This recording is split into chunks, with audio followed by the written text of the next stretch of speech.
नमस्कार माझ्या विद्यार्थी मित्र मैत्रिणींनो, कसे आहात? मजेत आहात ना? ज्ञानेश्वरी विद्या मंदिर या शैक्षणिक संकुलामध्ये तुम्हा सर्वांचं स्वागत आहे. विद्यार्थी मित्रांनो, तुम्ही आपल्या ज्ञानेश्वरी विद्या मंदिर व स्वामी समर्थ ई लर्निंग या युट्यूब चॅनेल्सला सबस्क्राईब केले का? जर सबस्क्राईब केले नसेल तर लगेचच सबस्क्राईब करून घ्या व सबस्क्राईब समोर जे नोटिफिकेशन आहे त्याला हिट करा, जेणेकरून आपल्या चॅनल वरती अपलोड होणारे नवनवीन शैक्षणिक व्हिडिओ तुम्हाला पाहायला मिळतील. आज आपण पाहणार आहोत संत तुकाराम महाराज बीज याविषयीची माहिती. काय पाहणार आहोत? संत तुकाराम महाराज बीज याविषयीची माहिती. तर ही माहिती शेवटपर्यंत पहा आणि माहिती आवडली तर माहितीला जास्तीत जास्त शेअर करा. आणि ज्या विद्यार्थ्यांनी आतापर्यंत आपल्या चॅनलला सबस्क्राईब केले नाही अशांनी सबस्क्राईब पण करा. चला पाहूयात. संत तुकाराम बीज हा महाराष्ट्रातील वारकरी संप्रदायाचा अत्यंत महत्वाचा दिवस आहे. हा दिवस संत तुकाराम महाराजांच्या वैकुंठ गमनाची आठवण म्हणून साजरा केला जातो. फाल्गुन वद्य द्वितीया या तिथीला तुकाराम बीज साजरी केली जाते. या दिवशी महाराष्ट्रभर भक्तिभावाचे वातावरण असते. संत तुकाराम महाराजांचा जन्म देहू येथे झाला.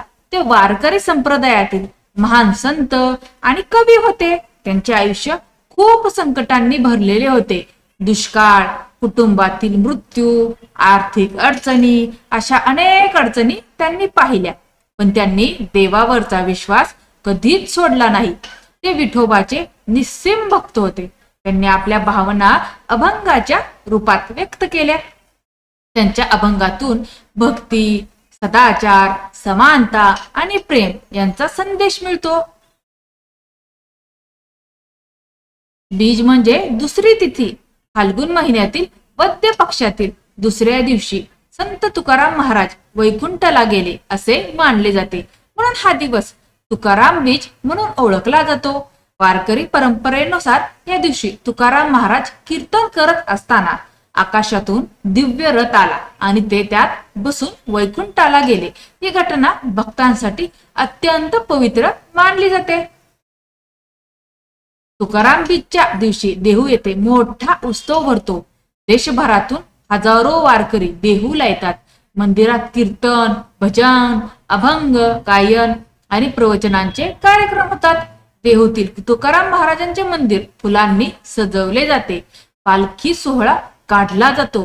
सर्वत्र ज्ञानोबा ज्ञानोबा तुकोबा असा जयघोष ऐकू येतो.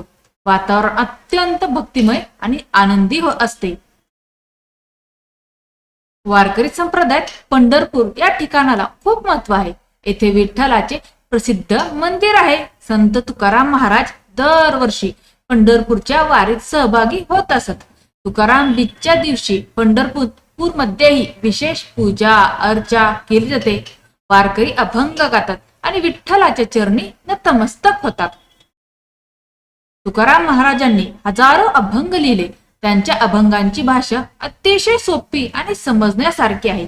त्यांनी लोकांना सांगितले की देव सर्वांच्या मनात आहे. जात पात, श्रीमंती, गरिबी या गोष्टी देवासाठी महत्वाच्या नाहीत. त्यांच्या काही प्रसिद्ध ओळी आजही लोकांच्या तोंडी आहेत. त्यांच्या अभंगांमुळे सामान्य लोकांनाही भक्तीचा मार्ग समजला. तुकाराम बीज हा केवळ उत्सव नाही, तर तो भक्ती, श्रद्धा आणि साधेपणाचा संदेश देणारा दिवस आहे. या दिवशी लोक उपवास करतात, नामस्मरण करतात आणि अभंग गातात. वारकरी संप्रदायात हा दिवस विशेष पवित्र मानला जातो. लोक आपल्या जीवनात चांगले विचार आणि चांगले आचरण ठेवण्याचा संकल्प करतात. संत तुकाराम महाराजांनी समाजाला अनेक चांगले संदेश दिले. त्यातला पहिला संदेश आहे सर्व माणसे समान आहेत. काय आहे? सर्व माणसे समान आहेत. दुसरा संदेश आहे देव मिळवण्यासाठी मोठे विधी आवश्यक नाहीत. देव मिळवण्यासाठी मोठे विधी आवश्यक नाहीत. तिसरा संदेश सत्य, प्रामाणिकपणा आणि प्रेम यांचे महत्व. सत्य, प्रामाणिकपणा आणि प्रेम यांचे महत्व आहे. चौथा संदेश दुसऱ्याला मदत करणे हेच खरे धर्मकार्य. दुसऱ्याला मदत करणे हेच खरे धर्मकार्य.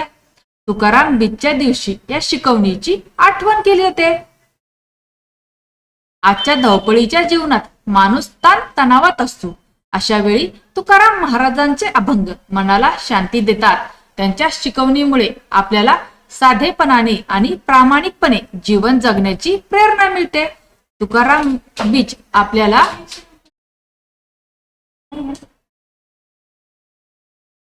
आठवण करून देते की खरे सुख पैशात नसून भक्तीत आणि चांगल्या विचारात आहे. संत तुकाराम बीज हा महाराष्ट्राच्या सांस्कृतिक आणि धार्मिक परंपरेतील एक महत्वाचा दिवस आहे. या दिवशी आपण संत तुकाराम महाराजांच्या जीवनाचा आणि त्यांच्या शिकवणीचा विचार करतो. त्यांचे संपूर्ण जीवन हे भक्ती, त्याग आणि प्रेम यांचे उदाहरण आहे. तुका म्हणे या शब्दांनी त्यांनी लोकांच्या मनात स्थान मिळवले. तुकाराम बीज आपल्याला सांगते की संकटे कितीही आली तरी देवावरचा विश्वास आणि चांगुलपणा सोडू नये. संत तुकाराम महाराजांचे विचार आणि अभंग आजही लाखो लोकांना प्रेरणा देत आहेत.